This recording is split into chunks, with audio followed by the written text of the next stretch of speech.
Une année magique pour tout changer. Le podcast de Nathalie et Néophime qui va vous donner envie de tout révolutionner dans votre vie et de réaliser enfin vos rêves. Notre mission ? Vous donner un maximum de pistes pour vous permettre d'oser vous lancer dans l'aventure et de franchir les étapes une à une dans la joie et la bonne humeur.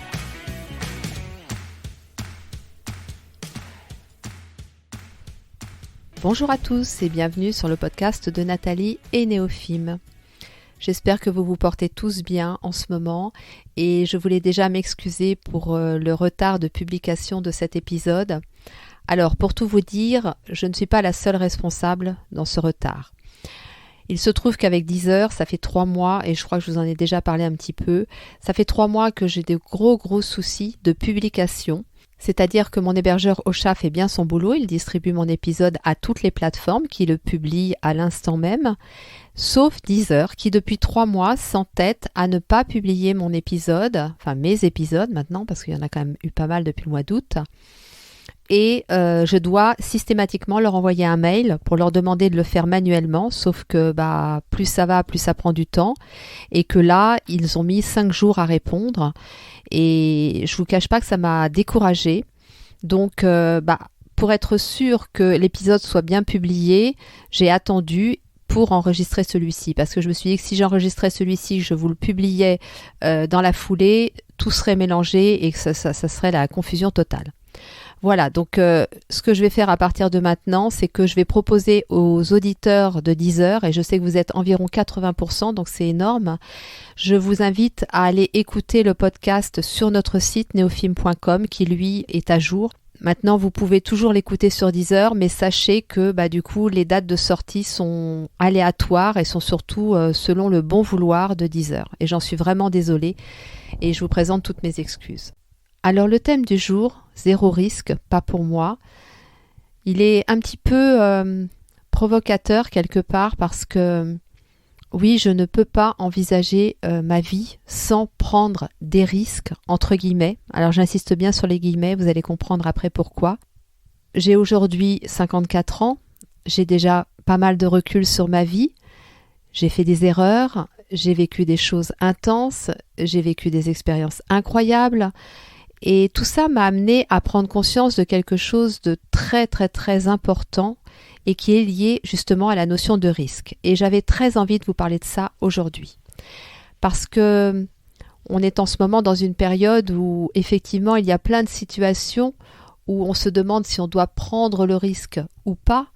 Et c'est intéressant d'avoir peut-être la vision que j'ai aujourd'hui de ça pour peut-être pouvoir prendre les bonnes décisions. Alors si je fais le bilan de ma vie, je crois que des risques j'en ai pris toute ma vie, mais vraiment toute ma vie. Je pense que petite fille déjà, j'adorais prendre des risques quand je disais quelque chose à mon père et je savais que ça allait le heurter et qu'il me disait baisse les yeux et que je le regardais droit dans les yeux et je ne baissais pas le regard. Je savais ce qui allait suivre derrière, mais c'était pas grave. Pour moi, c'était important de ne pas baisser les yeux et d'assumer jusqu'au bout ce que j'avais dit ou ce que j'avais fait. Après, plus tard, bien évidemment, dans ma vie d'adulte, j'ai pris aussi très régulièrement des risques. Déjà dans mon métier d'infirmière, c'est un métier où on est confronté effectivement régulièrement à des situations compliquées et où il faut faire des choix, où il y a des risques. Et puis aussi dans ma vie personnelle. Et vous savez, en ayant écouté certainement les épisodes précédents, qu'en 2016, j'ai tout quitté. Je suis partie de chez moi avec quelques affaires. Ma vie tenait dans un coffre de voiture. Qu'en 2018, j'ai refusé une chimiothérapie qui était proposée à visée préventive et que j'ai préféré prendre soin de moi et travailler sur ma santé d'une autre façon. Que j'ai créé mon entreprise Néophime en 2019 alors que les médecins me disaient que ça n'était pas raisonnable de reprendre une activité professionnelle. Enfin voilà, pour vous donner des exemples parmi les nombreux risques, toujours entre guillemets, que j'ai pris dans ma vie.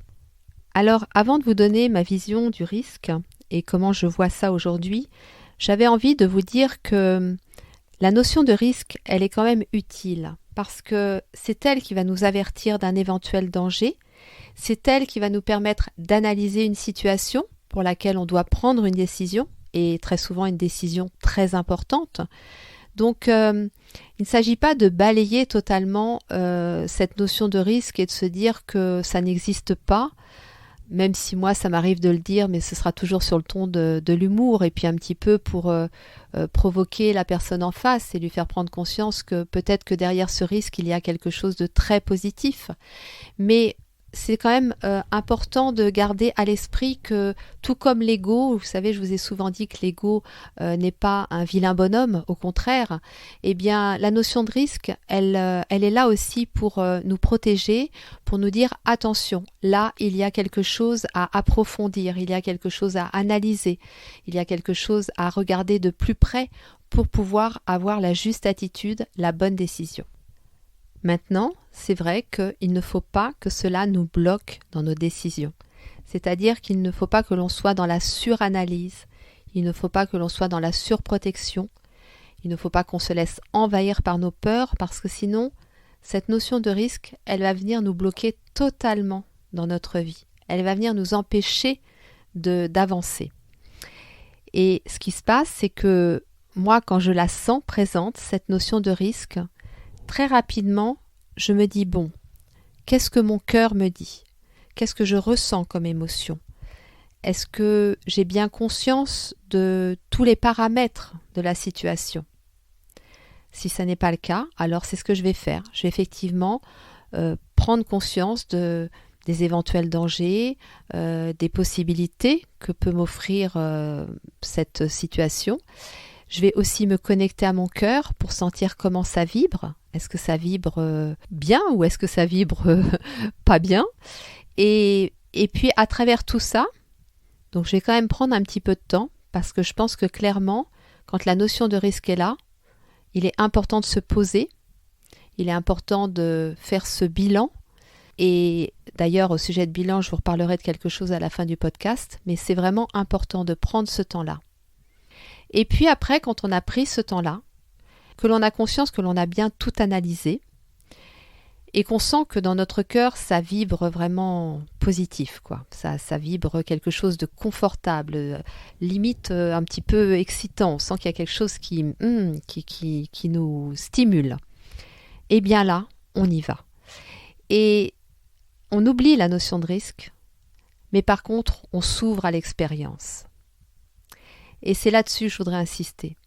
C'est qu'en fait, si on transforme la notion de risque en expérience, après avoir pris conscience de tous les paramètres, alors peut-être pas tous, peut-être qu'il y en a quelques-uns que vous aurez oubliés, mais si vous êtes dans cette idée de non, je ne prends pas des risques, mais je fais le choix en conscience et avec mon cœur de vivre cette expérience, alors effectivement, si vous avez oublié certains paramètres, vous allez voir que vous allez très facilement arriver à les maîtriser et à les gérer et à les accepter comme quelque chose de nécessaire à l'expérience.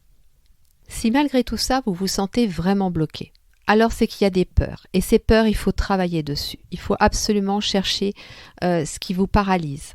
Pourquoi c'est la notion de risque qui prédomine? Pourquoi même le fait d'évoquer l'expérience, ça ne vous permet pas de passer à l'action?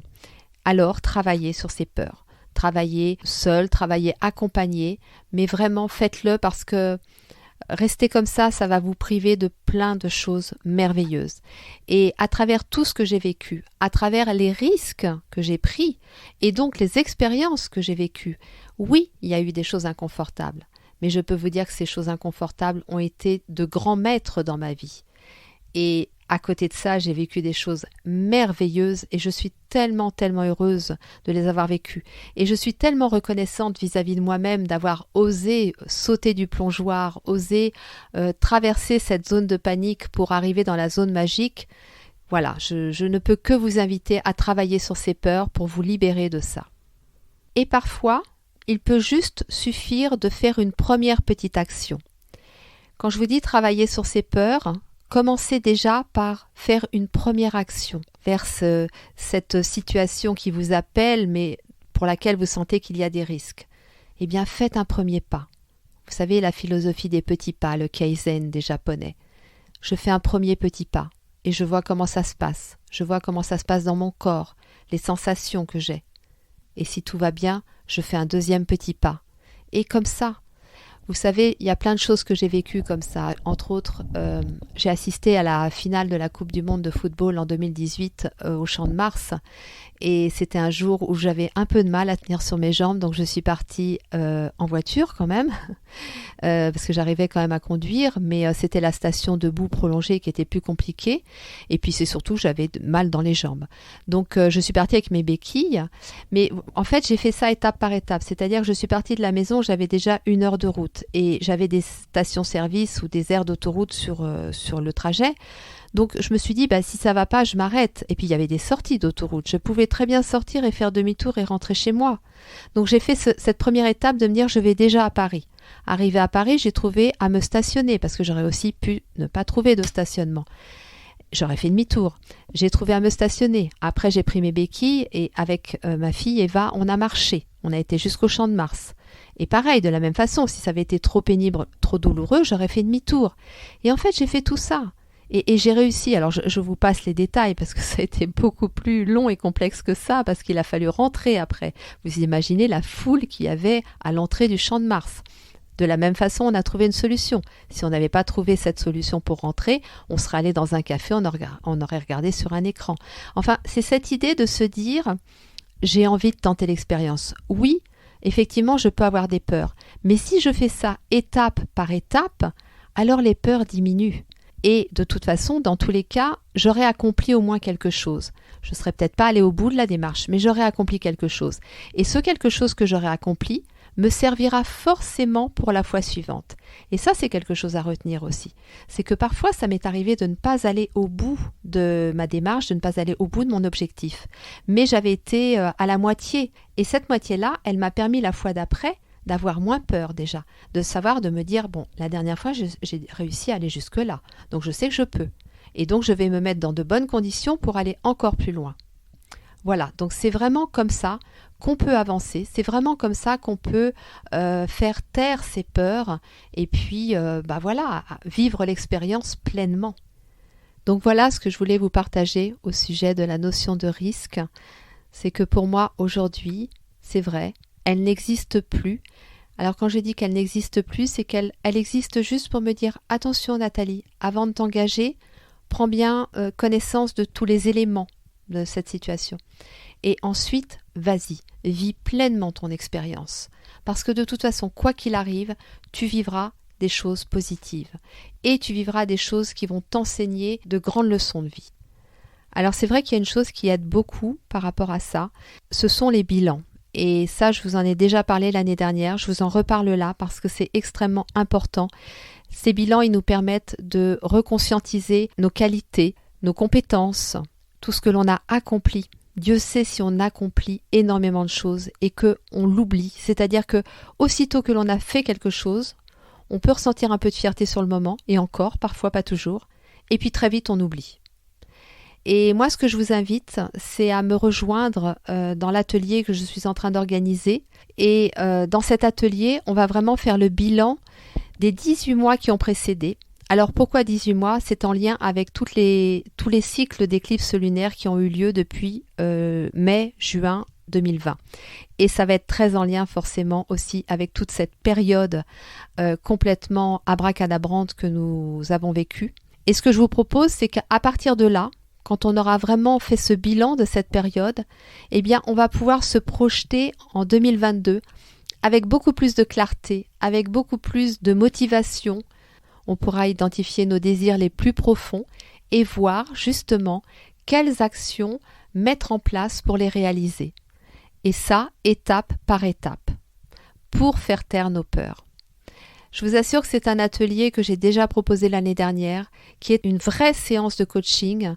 Je dirais même que ça regroupe plusieurs séances de coaching parce qu'en un atelier, on va travailler sur plein de plans différents de notre personnalité. Et donc, voilà, je vous fais cette proposition. Si vous êtes intéressé, n'hésitez pas à m'envoyer un mail nathalie.neofime@gmail.com ou à me contacter sur les réseaux sociaux, Instagram nathalie.neofime ou Facebook Nathalie Picard.